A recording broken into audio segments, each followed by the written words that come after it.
예수님의 인기가 하루가 다르게 점점 커져가고 있었어요. 가는 곳마다 많은 무리들이 예수님께 나오기 시작했고요. 예수님이 하는 일거수일투족을 다 이렇게 주목하고 있었습니다.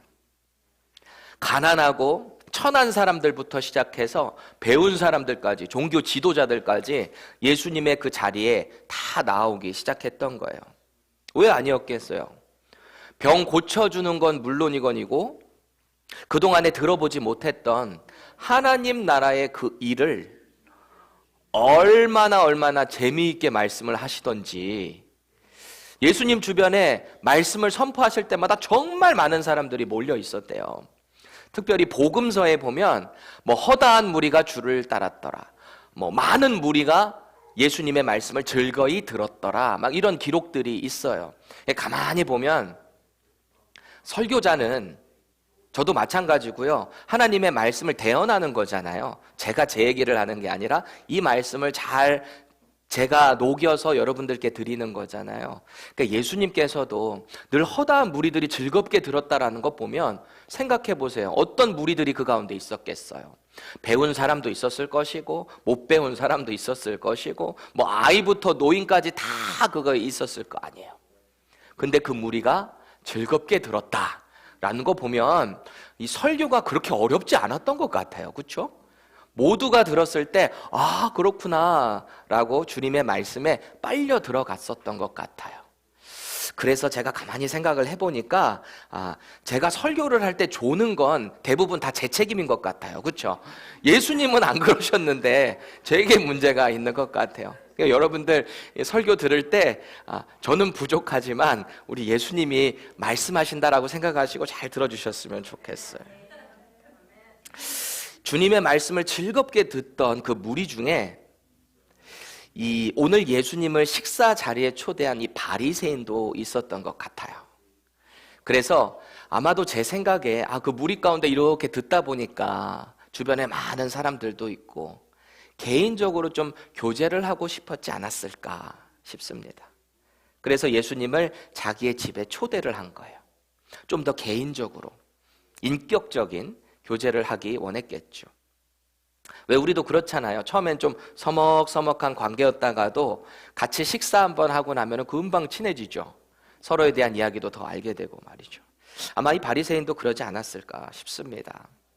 대부분 많은 바리새인들은 예수님에 대해서 좀 적대적이고 경계를 하고 있는데 오늘 이 본문에 나오는 식사 초대를 한 바리새인만큼은 좀 호의적인 마음을 가지고 있었던 것 같아요.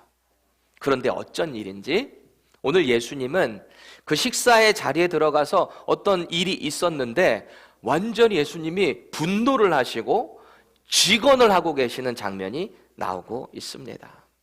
아주 직언 정도가 아니라요, 저주를 퍼붓고 있는 장면입니다. 왜 그러셨을까요? 오늘 이 살벌한 분위기의 그 반전은 왜 그렇게 됐냐면 예수님이 식사 전에 손 안 씻어서 그것 때문에 이렇게 된 거예요. 그런데 사실 우리가 가만히 생각을 해보면 예수님의 이런 행동, 식사 전에 손을 안 씻는 이런 행동은 우리 코로나 시대를 경험한 우리들에게 있어서도 조금 문제가 될 수 있어요. 예수님이 이때 당시 얼마나 유명인이셨어요. 만약에 한국의 요즘 같았다면 이런 유명인이 모두가 다 위생 청결하게 하고 코로나 조심하고 있을 때 손 안 씻었다고 아마 뉴스에서 대서특필했을지도 모르겠어요. 그런데 오늘 예수님이 이 바리새인의 집에 가서 손을 안 씻은 건 단순히 위생적인 문제로 그랬던 게 아니에요. 장로들의 전통으로 내려오는, 유대인의 그 장로들, 리더십들, 그들의 전통으로 내려오는 유대 정결 의식에 이 손을 씻는 게 있어요. 그거를 안 했다는 거예요. 그 장로들의 유전에 의하면 세상 가운데 있다가 밖에 있다가 집으로 들어오면 온갖 세상의 죄가 손과 발에 다 묻을 거 아니에요. 그거를 물로 깨끗이 씻는 어떤 일종의 정결 의식을 모든 유대인들은 다 하고 있었던 거예요. 근데 예수님이 그걸 안 지키니까 야단 난 거예요. 38절 보세요. 잡수시기 전에 손 씻지 아니하심을 그 바리새인이 보고, 그 바리새인이 누구예요? 예수님을 초청한 사람. 호의적인 마음을 가지고 예수님을 식사의 자리에 자기 집으로 초대를 했잖아요. 그런데 예수님이 손을 안 씻는 거예요. 그걸 보고 어떻게 했대요? 이상히 여기는지라 그래요. 이상히 여기는지라. 여기서 이상하다라고 번역된 헬라어 단어를 보면은 어떤 뜻이냐면 경탄하다, 뭐 놀라다, 막 이런 뜻이 있거든요. 그래서 우리 킹 제임스 버전도 보니까 marvel 이렇게 받았어요. marvel. 우리 좋아하는, 제 아들들 좋아하는 마블 코믹스, 거기에 막 이런 히어로들 있잖아요. 그것도 marvel, 경탄할 만한 일. 그 상황을 딱 보고 이 바리새인이 깜짝 놀란 거예요. 서프라이즈 된 거예요. 정말 깜짝 놀랐어요. 있을 수 없는 일이 지금 예수님이 그 행동을 통해서 나타나니까 깜짝 놀란 거죠. 한 가지 흥미로운 건 지금 우리가 방금 봤던 이 38절에서 씻다라고 번역된 헬라어 단어 있잖아요. 그게 우리가 예수님을 믿고 순종해서 받는 이 침례, 베프티소라는 헬라어 단어가 여기 들어가 있어요. 가만히 생각해 보면 이 유대인들은 당시에 이렇게 손을 씻는 게 단순히 이렇게 씻는 정도가 아니라 베프티소로 완전히 정결하게 된다는 의미를 가지고 이 정결 의식을 했다라는 걸 알 수 있어요. 반복해서 담그고 물에 깨끗하게 하는 것, 베프티소, 거기 쓰인 거죠. 근데 유대인인 예수님이 그 정결 의식을 안 지키니까 아주 깜짝 놀란 거예요. 있을 수가 없는 일이다, 이런 거죠. 마가복음 7장에 보면 예수님 제자들이, 여기서는 제자들이 손 안 씻고 막 떡을 막 손으로 집어 먹어가지고 그것 때문에 이 종교 지도자들이 난리 나거든요. 근데 오늘은 예수님이 그러시잖아요. 이런 질문을 갖게 됩니다. 아니 뭐 제자들이야 뭐 그렇다 치고, 뭐 아직 뭐 너무 급하고 배고프고 뭐 그래서 제자들이야 그렇다 치지만, 그래도 메시아로 오시고 유대인이신 예수님까지 꼭 그러셔야만 했는가? 예수님이 정말 배고프셔서 손 씻는 걸 잊고 그냥 드신 걸까? 아니면 지금 유대 종교 지도자들이 이 정결 의식에 대해서 얼마나 중요하게 생각하는지를 모르셔서 그렇게 하셨을까? 어떻게 생각하십니까? 분명 예수님은 오늘 목적을 가지고 이 바리새인의 집에 들어가신 거예요.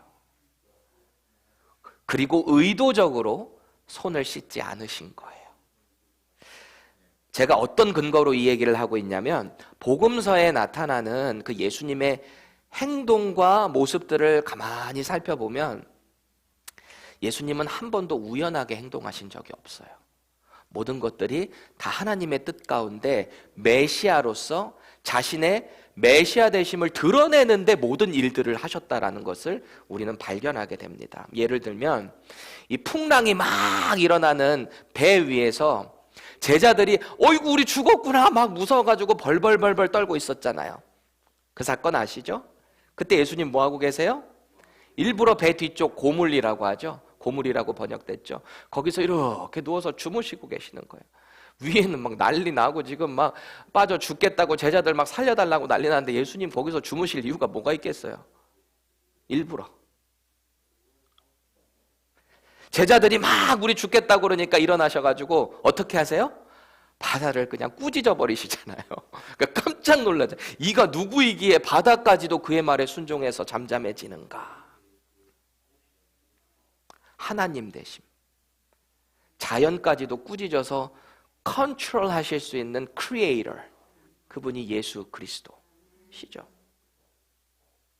또 마태복음 15장에 보면 7개의 떡과 2마리 사건이 있었거든요. 오병이어는 이미 했고 7병이어 사건이 또 나와요.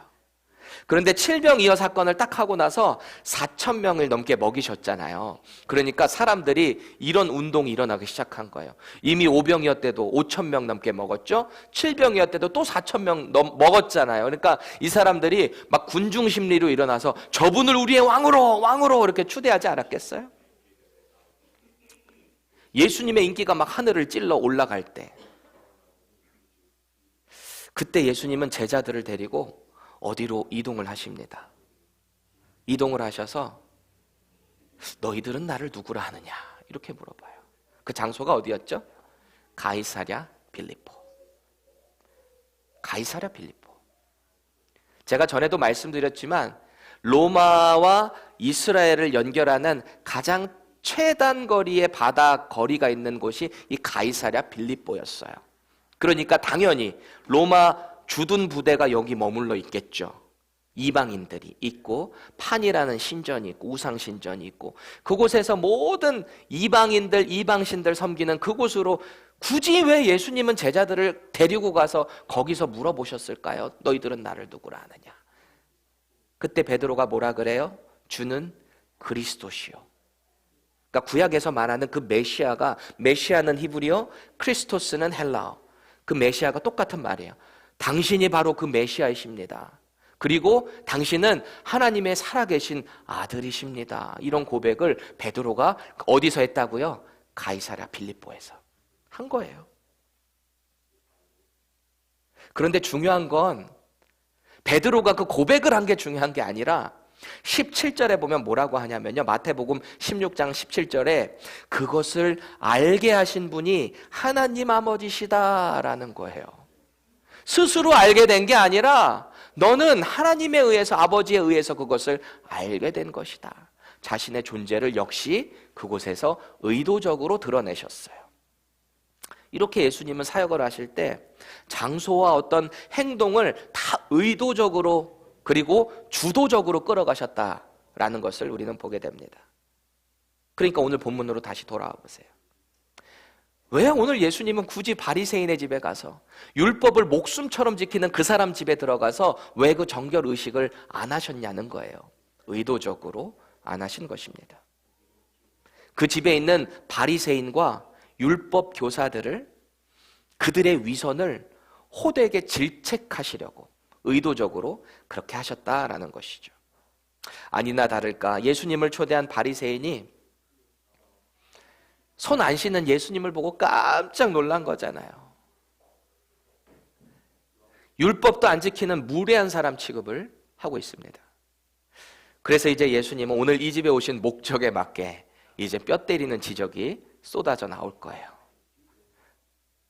분위기가 싸해졌겠죠. 여러분들 오늘 본문 쭉 읽으시면서 어떠셨어요? 이 보통 분위기 아니죠? 와,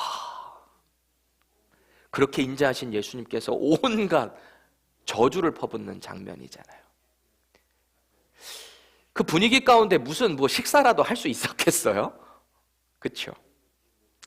제가 전에 어떤 교회 얘기 들어보니까 목장 모임에서 목장 나눔하려고 모였는데 부부가 집에서부터 싸우다가 이 자리를 왔나 봐요.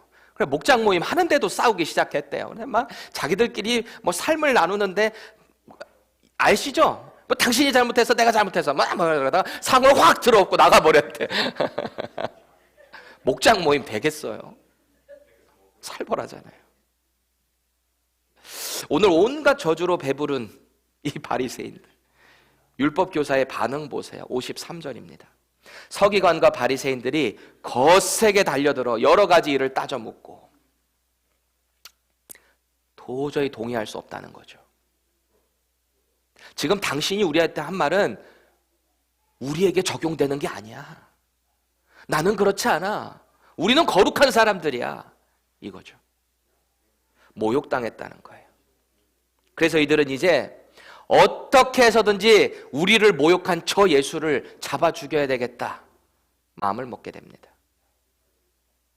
도대체 예수님은 이들에게 어떤 모욕감을 안겨줬길래 이들이 이렇게 화가 났을까요? 먼저 바리새인들에게 하신 그 질책을 한번 살펴보시자고요. 3가지 질책을 하시는데요. 첫 번째 그 질책이, 그러니까 공통적으로 그들의 위선에 대해서 질책을 하세요. 근데 첫 번째 지적이 뭐냐면 42절입니다. 구약의 11조 법을 넘어서는 장로들의 유전은 그렇게 겉으로 지킨대요. 보세요. 너희가 박하와 운양과 모든 채소의 11조는 들이되, 그래요. 채소에 관련된 그런 것들조차도 10의 1을 반드시 나눠가지고 하나님께 드린다는 거예요. 너무 소중한 거예요. 말씀대로 살아간다는 건. 그런데 계속 보세요. 겉으로는 그렇게 지키는데 정작 그 율법을 주신 하나님의 공의와 사랑에는 관심이 없다라는 지적입니다. 여러분, 예수님이 하신 말씀은 11조 하지 말라는 게 아니에요. 먼저 하나님의 공의와 사랑이 우리의 신앙생활에 먼저 실천돼야 된다는 것입니다. 우리가 교회 나와서 헌금 드리는 것도 중요한데요. 왜 이 헌금을 드리는지 하나님의 사랑과 공의가 우리의 삶을 통해서도 나타나야 한다라는 것을 꼭 기억하시기 바랍니다. 그런 믿음의 고백으로 이것도 하고 저것도 해야 될지니라 그러는 거예요. 이걸 패하신 게 아니라 이것도 하고 저것도 해라. 그 마음을 가지고 감사함으로 헌금도 그렇게 드릴 때 하나님이 기뻐 받으시지 않겠어요? 두 번째 지적은요, 43절입니다. 꼭 높은 자리, 관심 집중되는 자리를 이 바리새인들이 사랑한다는 거예요. 솔직히 이거 싫어하는 사람이 어디 있어요? 안 그래요? 여러분도 좋아하죠? 주목되고 집중될 때. 제 아내는 힘들어 하더라고요. 저는 좋아하는데 제 아내는 그럼 막 숨어요. 힘들어해요. 신앙인이라면서도 영적인 교만, 세속적인 명예욕에 가득 차 있는 자, 그 바리새인들의 위선을 지적하신 거예요. 그리고 세 번째 위선에 대한 지적은 44절에 나옵니다. 이 말씀은 우리가 세 번역으로 함께 읽어볼까요? 시작! 너희에게 화가 있다. 너희는 드러나지 않게 만든 무덤과 같아서 사람들이 그 위를 밟고 다니면서도 그것이 무덤인지를 알지 못한다. 그래요. NIV 보니까 You are like unmarked graves. 그래요. 마크가 안 돼 있는 거예요. 보통 유대인들은 다 여기에 무덤이다라고 하는 횟가루 같은 걸로 이 마크를 하게 돼 있어요. 왜요? 이거를 밟으면 부정해지니까. 부정해지지 말라고, 넘어가라고, 혹은 피해가라고. 근데 지금 이 바리새인들을 가리켜서 뭐래요? 너네들은 unmarked 돼 있는 grave다. 사람들에게 그거를 자꾸 밟게 가서 다 부정하게 만드는 너희들은 바로 그런 위선을 짓고 있구나. 그러는 거예요. 여러분들 이게 왜 죄가 되냐면 민수기 19장 16절 보세요. 다 같이 읽겠습니다. 시작. 누구든지 들에서 칼에 죽은 자나 시체나 사람의 뼈나 무덤을 만졌으면 2일 동안 부정하리니 율법에 나와 있는 거예요. 시체를 만지면. 그래서 우리가 흔히 잘 알고 있는 그 사마리아, 선한 사마리아 여인 있잖아요. 제사장 지나가고 레위인 지나가는데 왜 닫혀있는 그 사람을 그냥 지나쳐 갔을까요? 죽은 것 같이 되어 있다 그랬거든요. 괜히 만졌다가 예루살렘에서 내려오면은 뭐 하다가 내려왔겠어요, 거기서. 거룩한 성결 의식하고 내려왔을 거 아니에요. 그런데 괜히 그거 만졌다가 또 2일 동안 부정하면 얼마나 많은 수고가 필요하겠어요. 지나가는 거예요.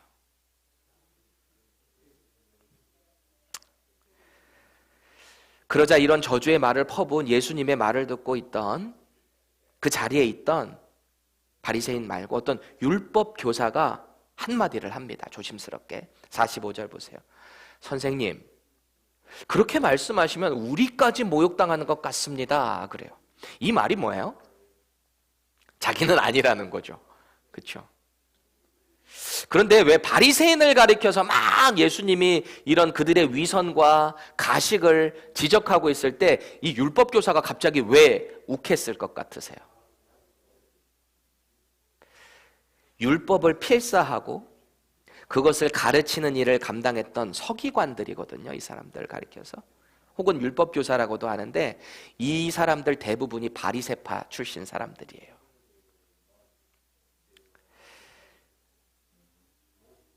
이 사람들도 예수님의 식사 자리에 함께 청함을 받아 있는 것 같아요. 그 자리에 함께 있는 거죠. 그러다가 자기의 출신 성분까지 자꾸 모욕을 하니까 화가 난 거예요. 이 사람들도 모욕감을 느낀 거예요. 그냥 가만히 있었으면 중간이라도 갈 텐데 거기서 괜히 이야기했다가 오늘 된통 당합니다. 이 율법 교사들도. 이 율법 교사들은요, 바리새인들 당하는 것보다 훨씬 더 길게 당해요. 보세요. 이것도 역시 세 가지 영역에서 우리가 볼 수 있는 질타인데, 첫 번째는 46절 보세요. 어려운 짐을 사람들에게 지어준다라는 거예요. 여기서 말하는 이 짐은 하나님께서 처음 주신 그런 율법이 아니에요. 하나님이 율법을 이 출애굽하는 이스라엘 백성들에게 주실 때 짐으로 주셨겠어요? 사랑으로 주신 거예요. 가나안과 구별되라고. 너희들은 내 백성이니까 내 법대로 살으라고. 그러면 내가 너희들에게 복을 주겠다고. 내 명령을 순종하면 너희들에게 복을 내어주겠다고. 말 듣지 않으면은 3, 4대를 저주하게 될 텐데, 이게 말도 안 되는 비교예요. 근데 말씀대로 순종하면 몇 대까지 복 준대요? 1000대까지 준다잖아요. 이 3, 4대랑 1000대랑 비교가 돼요? 하나님은 이거를 주고 싶은 거예요, 축복을. 근데 이 사람들은 처음에 주신 그 율법에다가 자기들의 유대교의 장로의 전통을 하나, 둘, 셋 막 넣기 시작한 거예요. 그리고 율법 학자들이 추가한 여러 가지 그 세분화를 통해 가지고 이 613개의 율법으로 된 이것을 사람들이 지키지도 못하게 너무 디테일하게 세분화해 놓은 거예요. 안식일법 아시죠? 뭐 몇 발자국만 가도 뭐 안식일법 되고, 제가 전에 말씀드린 것 같은데 이스라엘에서 공부하셨던 어떤 교수님이 그래요. 이방인이라고, 예전에는 또 이방인이라고 이스라엘 사람들이 더 이렇게 같이 교제를 안 했대요. 그런데 어느 날 갑자기 전화가 왔대요. 미스터 리, 여기 좀 와줄 수 있어? 우리 집에 좀 잠깐 좀 와줘. 그때가 꼭 6월절이었대요. 그러니까 뭐 히브리어 공부하러 간 사람이 이스라엘 집에 가서 그걸 보면 얼마나 좋은 공부예요. 그래서 기대감을 잔뜩 가지고 그 집에 딱 갔더니, 혹시 저 스위치 좀 올려줄 수 있어? 그러는 거예요. 이거 올리는 것도 일이라는 거예요. 그거 올려줬더니 가래요. 그 사람들이 그랬대요. 얼마나 이 율법을 세분화시켜서 그거를 지키게 만들어놨는지 일반 사람들이 지키기에는 거의 불가능한 거예요. 그러니 이들의 만행은 사람들에게 계속해서 무거운 짐을 지어줄 수밖에 없는 거죠. 그러니까 심지어 예수님이 그래서 뭐라고 하셨어요? 수고하고 무거운 그 짐을 너희들 다 짓고 있는 자들아, 나에게 와라. 내가 너희들을 쉬게 하겠다. 나에게 와서 배우라. 하나님의 공의와 사랑을 가지신 그리스도께 나오면 그 사람들이 만들어 놓은 그 무거운 짐 다 덜어버리고 평강을 누리게 해주겠다라고 예수님께서 말씀하시는 거예요. 예수님이 질책하시는 율법 교사들의 두 번째 죄는 역시 위선입니다. 앞서 자기 조상들에 의해서 죽은 선지자들, 그들의 관심도 없으면서, 그들에 대해서는 전혀 관심도 없으면서 무덤은 만들어놔요 또. 그리고 비석을 세워놓고 자기들은 그 선지자를 죽인 조상들과는 다르다라고 선전하는 거예요. 그 선지자들 누가 죽였어요? 역시 유대인들이. 자기들은 다르다는 거예요. 그거를 탁 비석 세워놓고 위선을 떨고 있는 거죠. 이들의 위선을 지적한 마태복음에서 보면은, 우리 함께 읽겠습니다. 23장 29절에서 30절입니다. 세 번역으로 읽게요. 시작.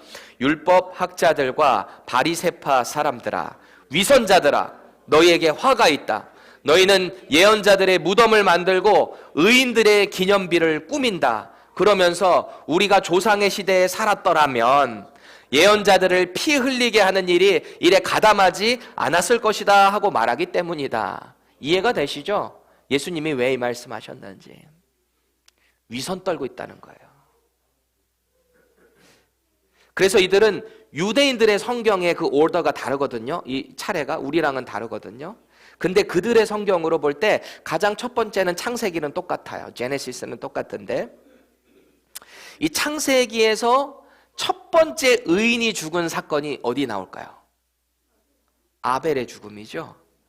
형 가인이 제사하는데 동생을 시기해서 쳐 죽이죠. 그 아벨의 죽음. 그리고 유대인들의 책 순서에 따라 마지막 책이 역대하이거든요. 그 역대하에 남유다에서 우상 숭배하다가 그 우상 숭배하는 것을 질책했다가 돌에 맞아 죽은 사람이 있어요. 성전에서. 그 사가랴의 피의 보응을 담당하게 될 것이다 라는 이야기를 하고 있는 거예요. 특히 죄가 없으신 완전한 의인이신, 이 땅에서 가장 큰 선지자로 오신 예수님을 죽이는데 앞장서는 것이 너희들이 될 것이다, 그 얘기를 하고 있는 것입니다. 그 죄를 담당하게 될 거라는 거예요. 마지막 세 번째 지적이 뭐냐면 52절 보세요. 그 지식의 열쇠를 가져가서, 천국에 들어가는 그 지식의 열쇠, 그것을 가져가서 자기들도 안 들어가고 또 들어가는 사람도 막고 있대요. 여기서 말하는 지식이 뭐냐면 하나님을 아는 지식입니다. 구약의 말씀이겠죠. 그때 당시에는 신약이 있었던 것이 아니니까. 이들은 분명하게 드러난 율법의 약속, 그 말씀을 통해 하나님을 드러내야 됐어요. 그리고 그렇게 율법에 정통해서 이사야의 말씀, 그 말씀 가운데 이 메시아가 이분이신가, 이게 정말 딱 맞아떨어졌다면 예수님을 영접했어야 돼요. 메시아로 영접했어야 돼요. 그런데 자꾸 자기들의 지식으로 변질시키고 오히려 하나님께 나아가기 더 어려운 짐으로 전락시켰다는 거예요. 그게 이들의 죄예요. 우리가 누군가를 제자 훈련시키거나 혹은 신앙적으로 뭔가의 권면을 하게 될 때 우리는 꼭 주의해야 됩니다. 뭘 주의해야 되냐면, 나는 다 거룩하게 지키고 있으니까 당신도 나처럼 지켜야 돼라고 하는 태도는 좀 조심하셔야 될 것 같아요. 이 세상에 완전히 거룩한 분은 오직 예수 그리스도 뿐이세요. 심지어 사도 바울조차도 자신을 완전하다라고 한 적이 없어요. 자기 지식과 의로움에 대한 자랑이라면 오늘 예수님께서 이 율법 교사들에게 지적하는 것과 똑같은 책망이 우리에게 있을지 모릅니다. 오늘 예수님께서 바리새인들과 이 율법 교사인 서기관들에게 그 죄에 대해서 이렇게 딱 축약해서 말씀하시는 것 같아요. 39절입니다. 너희 바리새인은 지금 잔과 대접의 겉은 깨끗이 하나 너희 속에는 탐욕과 악독이 가득하도다. 이게 정의예요. 이들을 향한 평가예요. 저와 여러분들의 평가는 어떻게 될 것 같으세요? 속은 전혀 정결하지 않으면서 겉으로만 거룩한 척하는 것, 위선입니다. 창조주이신 예수님은 이미 우리의 속을 다 보고 계세요. 그들의 속을 이미 다 보고 계세요. 특히 여기서 이 탐욕으로 번역된 헬라어 단어의 뜻을 더 깊이 들어가 보면 여기에 약탈, 강탈이라는 뜻이 있어요. 그들의 속에 추악한 타락뿐만 아니라 가난하고 힘없는 영적으로 연약한 자들을 잡고 쥐 흔드는 것, 이들이 그렇게 하고 있다는 거예요. 하나님의 말씀으로 양들은 그 말씀으로 자꾸 꼴을 받고 성장하고 해야 되는데 이런 리더들에게 악한 마음이 있으니까 예수님께서 비통을 느끼실 수밖에 없는 거죠. 그래서 이들에게 책망하시는 첫 마디 오늘 본문 가운데 계속 뭐예요? 화 있을진저, 화 있을진저, 화 있을진저. 저는 이 말씀을 볼 때 너무너무 이게 마음이 아파요. 왜냐하면 저한테 하시는 말씀이니까. 목회자에게 제일 찔리는 말씀이에요.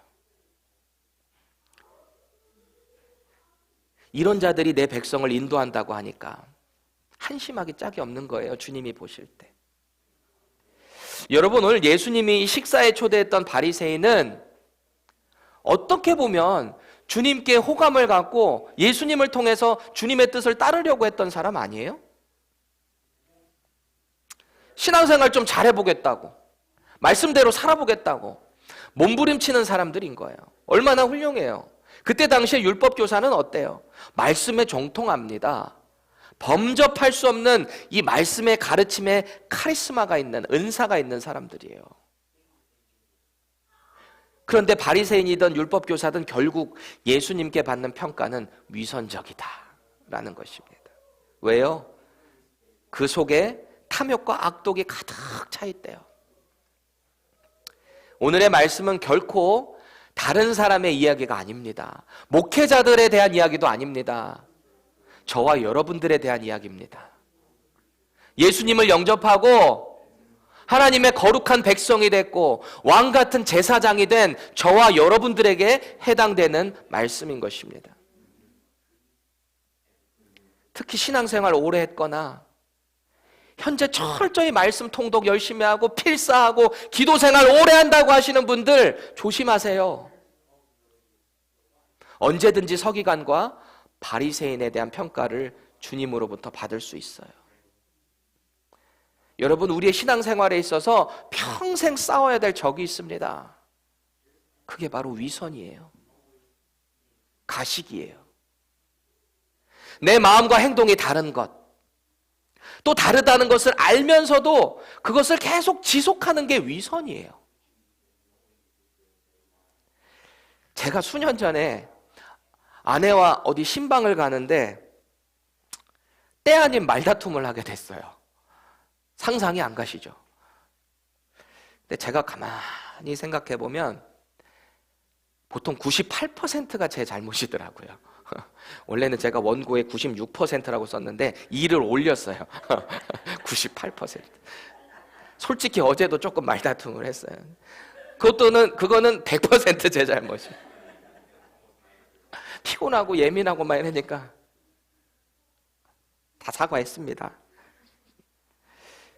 저의 쓸데없는 자존심에 마음이 상해가지고 그때 막 신방 가는 길에 신방 안 가겠다고 막 난리 핀 거예요. 제가 아내한테 신방 안 가, 내가 어떻게 이렇게 가서 말씀을 전해, 어떻게 기도를 해줘, 나 못 가. 차 돌렸어요. 여러분들 보시기와 다르게 제가 표정 관리가 좀 안 돼요. 마음이 상하거나 너무 힘들면 이게 다 드러나요. 저는 막 억지로 해도 다. 여러분들 그럴 때 보셔도 저를 좀 긍휼히 여겨주십시오.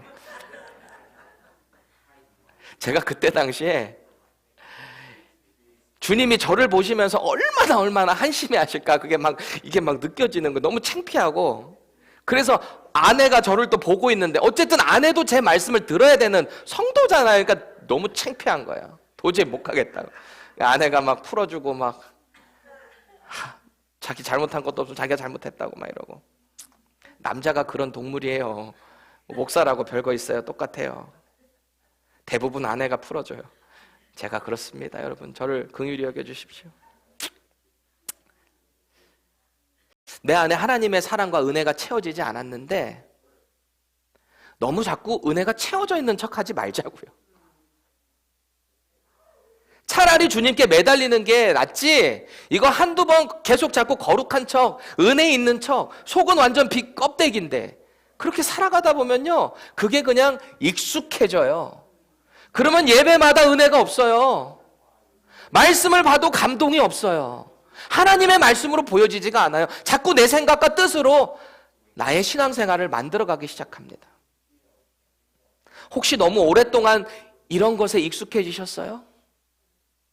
그렇다면 오늘 다시 한번 겸손하게 하나님의 은혜를 간구하셔야 합니다. 주님의 일을 한다는 것, 주의 자녀로 산다는 것, 얼마나 벅차고 신나는 일인지 아세요? 이게 은혜가 없으면 그걸 누릴 수가 없어요. 이 은혜를 가지고 사역하고 은혜를 가지고 뭔가의 그 신앙생활을 살아가야지, 자꾸 낸다 뭔가 가식적으로 만들어내기 시작하면 내 삶이 피폐해져요. 그것만큼 불쌍한 인생이 어디 있어요? 기쁘지도 않으면서 교회만 가면 기쁜 척하고 나가면 다시 표정 굳어지고, 하나님이 부어주시는 은혜는 없는데 은혜 있는 척하며 살래니 얼마나 괴로워요. 누가 나의 혹시 내 속마음 보게 될까 봐 얼마나 불안해요.